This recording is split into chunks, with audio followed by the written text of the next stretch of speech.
Bueno, pues estamos a esta hora de la mañana ya en nuestro tiempo para la entrevista. Saludamos a Rafael Tarajano, es el presidente de la Asociación Canaria de Empresas de Gestión Inmobiliaria y también el CEO de Era Inmobiliaria, una de las empresas más importantes del sector. Señor Tarajano, buenos días. Hola, buenos días. Gracias por la invitación. Bueno, pues también, como no, muchas gracias por acompañarnos esta mañana.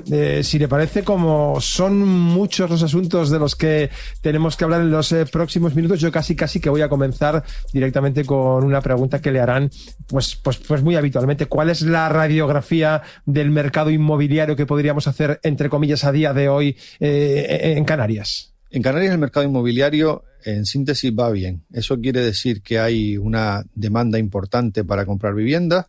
El mercado inmobiliario se muestra activo. Es verdad que con respecto al año 2022 es un mercado donde las compraventas habrán descendido, pero 2022 fue un año tope, un año de muchísimas ventas.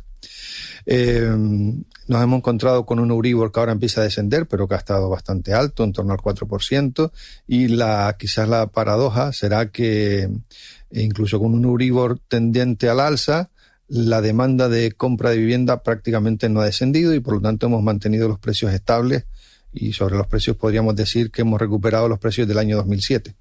En cuanto al sector inmobiliario, ¿está de alguna forma Canarias de moda? Se lo pregunto un poco también por la línea en la que ya usted nos estaba adelantando. Pese a que los tipos de interés suben, la demanda sigue siendo muy alta y eso no influye en los precios, que tendría que ser teóricamente lo contrario.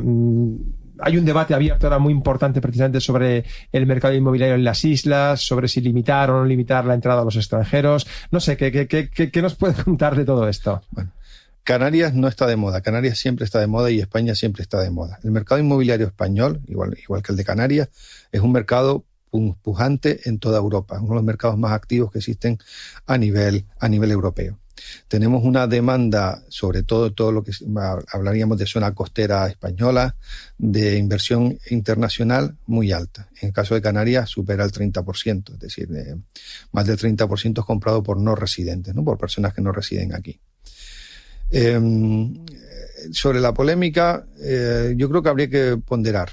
Por un lado, los derechos que hay, es decir, que todos queremos que la vivienda sea asequible para los residentes, pero también los beneficios que trae la inversión de los no residentes, ¿no? El mercado inmobiliario canario mueve en torno a 25.000 viviendas en 2023, de los cuales un tercio fue comprado por no residentes, lo que a grosso modo puede suponer una cifra superior a los 1.500 millones de euros en inversión. Eso es mucho dinero que se aporta a la economía canaria, y en términos de inversión de vivienda por un no residente podríamos hablar casi de una exportación, es decir, viene un dinero que aquí no existía con un beneficio añadido. El inmueble no se va, se queda en Canarias, por lo tanto sigue generando ingresos en Canarias. Así que por lo tanto, más allá de connotaciones sociales, la venta no residente es muy interesante.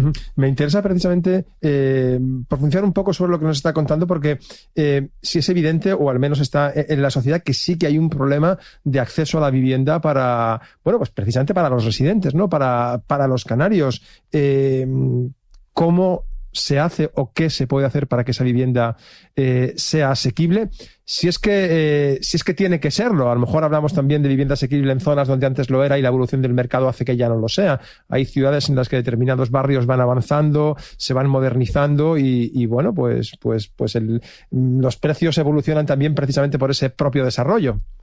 Es interesante. Yo creo que la pregunta estaría en saber por qué no hay promociones de obra nueva en los barrios prácticamente, ¿no?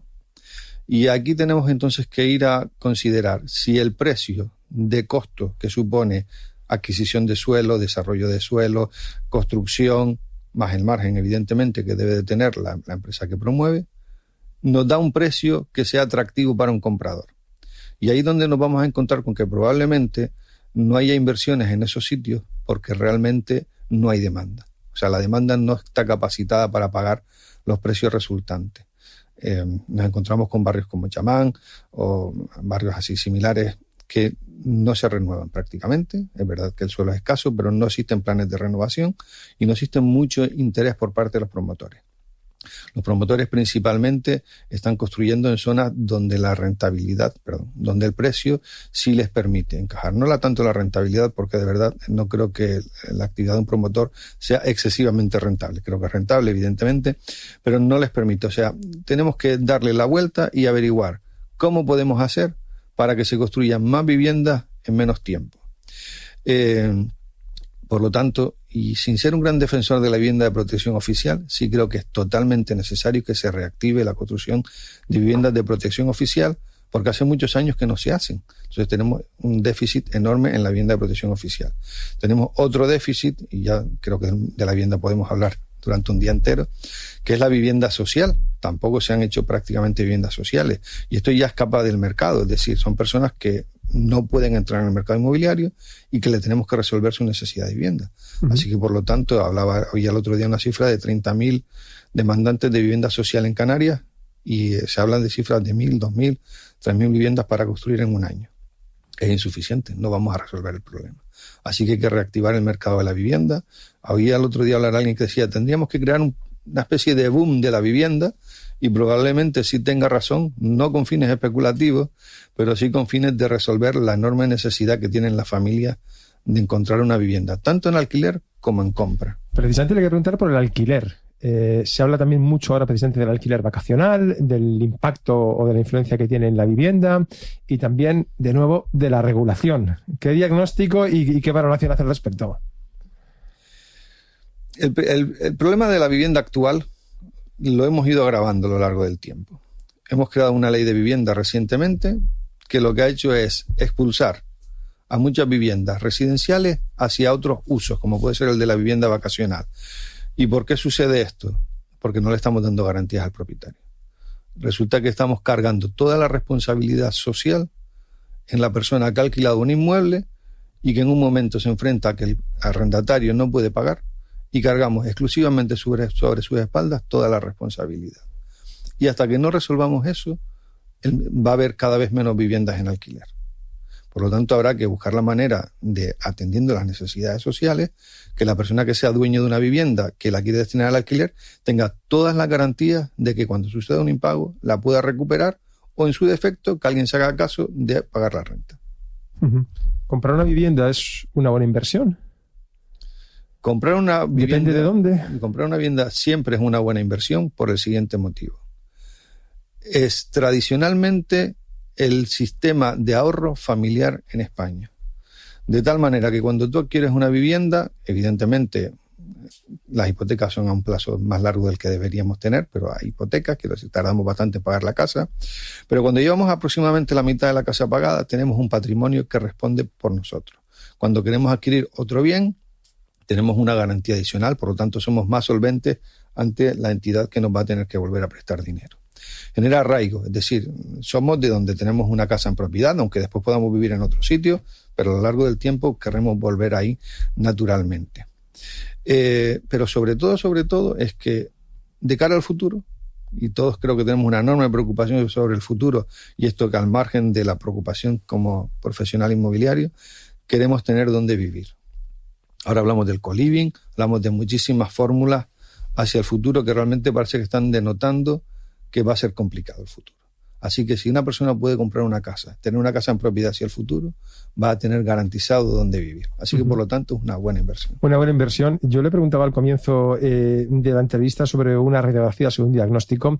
Yo no sé si se puede hacer un diagnóstico, al menos en las islas que nos tocan más cerca, en Gran Canaria, Lanzarote y Fuerteventura, porque entiendo que son quizás realidades muy diferentes, o al menos muy diferentes la de Gran Canaria con Lanzarote y Fuerteventura. Son similares, porque hay islas como Fuerteventura donde realmente es un serio problema, ya no solo para el residente, sino incluso para un trabajador que se quiera desplazar allí, o para una empresa que quiera contratar y no encuentre, bueno, pues dónde alojar básicamente a las personas que quiere llevar allí, por ejemplo.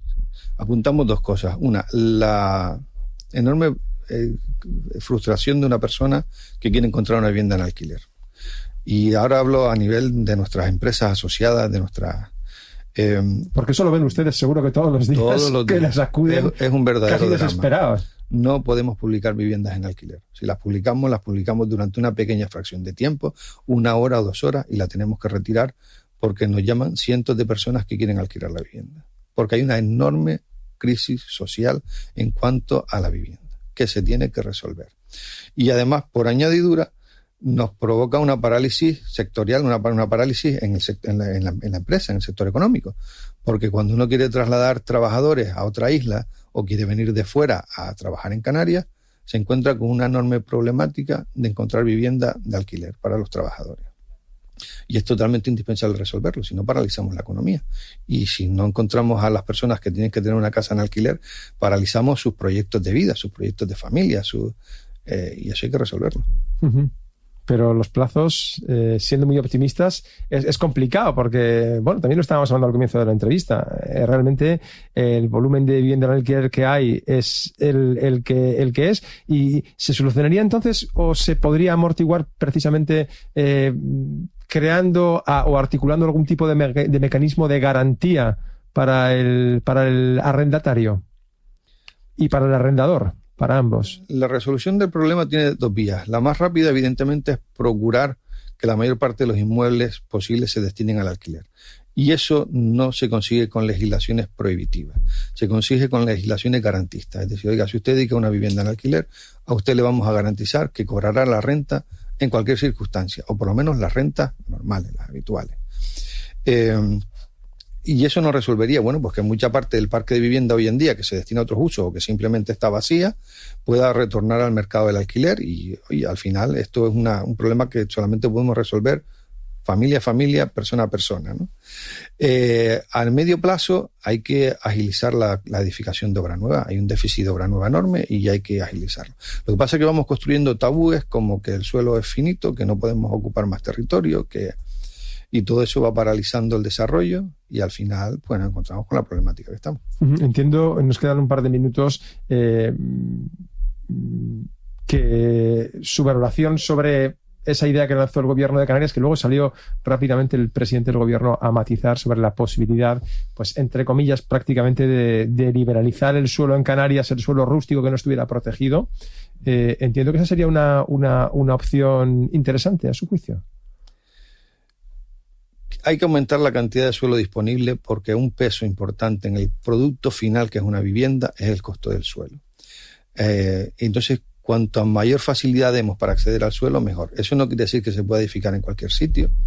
Y aquí voy a tirar una cosa que tiene que ver con una experiencia vital. El barrio del Salto del Negro lleva 30 años sin edificarse. 30 años paralizados por proyectos parciales. Ahí pueden caber 300, 400 viviendas. Y no se resuelve. Vamos a la isleta y nos encontramos con un plan parcial, viviendas abandonadas por doquier, y tampoco se resuelve. Entonces, sitios donde ir a resolver hay. Lo que hay que hacer es ponerse manos a la obra. Pues nos quedamos con esta reflexión hasta la hora de la mañana. Despedimos a Rafael Tarajano casi ya invitándole a dentro de unas semanas o un tiempo a volver por aquí, por estos estudios de Radio Nacional de España, aquí en Las Palmas de Gran Canaria, para seguir hablando de un asunto que seguro, señor Tarajano, va a estar, bueno, pues en la actualidad y en el debate. Ha sido un placer de verdad que nos haya acompañado esta mañana. Buenos días. Muy bien, muchas gracias. Hasta la próxima.